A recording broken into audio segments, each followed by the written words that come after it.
Right. So then you're 13 now and you're starting to sell weed, right? Yeah, weed Okay. was the first thing. How did you get involved in those activities? I think my first, my older cousin, I think her boyfriend at the time, he was basically in the field. I think he needed somebody to run. That's the only person I ever chopped for, right? I was young. Well, no, I'm capping. Before him, me and my bro actually, we copped some money. We used to smoke weed. Actually, it started by smoking weed first, right? And now we like, yo, we're going to get a little half ounce. And then we bag up the half ounce, and then we flip the half ounce, and then we get an ounce. But then it kind of like, I don't know, we ran through our money or we fucked that pack up, but it wasn't. Then around that, my next situation was my cousin's boyfriend at the time. And he put me on, and then I was doing good with that for a little minute, had the cell phone trap, and I was moving. And then from there, I kind of just started doing my own thing. Because in my neighborhood where I was at now, where I lived at, it was like a kind of no man's land. There was somebody there trapping, but, I kind of ain't really respect this shit. So I kind of just like stepped right in. And it just became what it became. What was the allure for you during that time to get involved in that? Independence. I call it 4 cents of independence. Like I wanted to get fly. My mom couldn't really keep up, like, with the Joneses, right? Like she's struggling. She's, got what she got going on. She's probably at the time still dealing with the whole situation with the feds and this dude's up top or transitioning to him getting deported. I think me knowing like I like to get fly, I like to smoke, and I was outside. So for me, it had to make sense. So I'm like, if I'm gonna smoke and, being able to afford my own clothes, I'm gonna just start trapping. So that was like kind of like my pulling. So did you end up graduating to like selling coke or to crack or anything like that? Bust like a play or two or for like just connecting some dots, but nah. I always actually intentionally stood away from that. Cause at that time, like the way the boys was on the white was different. I kind of knew like this was like a lane you could kill, make a lot of money and not really, it still brought us a lot of problems. At the time, we wasn't really like what it is now, but I kind of intentionally stood away from that. So then you end up catching an assault and robbery charge?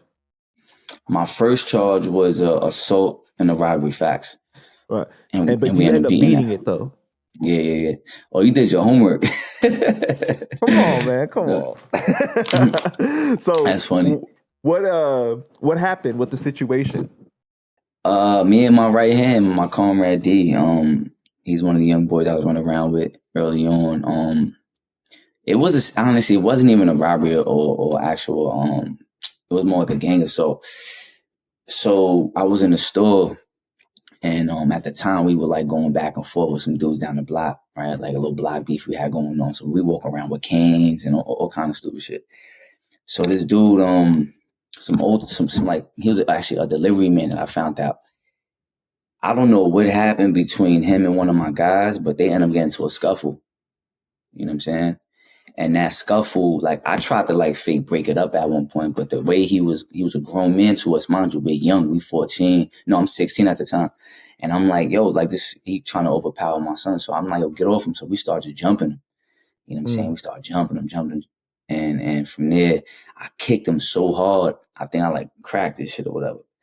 And he got up out of fear and was just like, yo, I'm calling police. So I kind of got pulled into the situation because it was happening right where I was trapping at, like right there on the main Ave on South Broadway.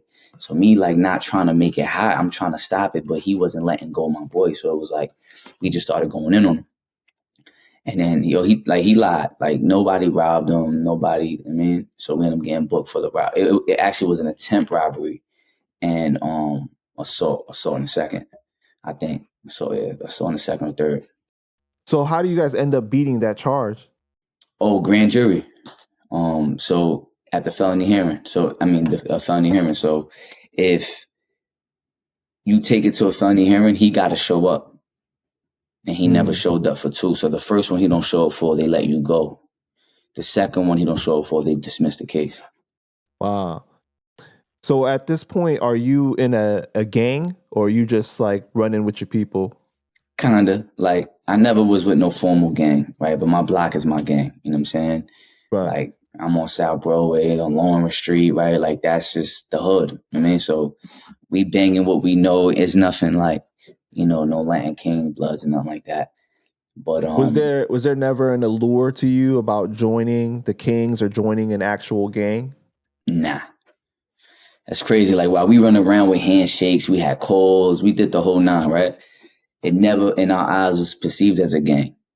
So I never really looked at like time myself, like an allegiance to this like faction and bringing it all my loyalty to it. But I mean, I just never saw it making sense, like blind loyalty. You know what I'm saying? Mm-hmm.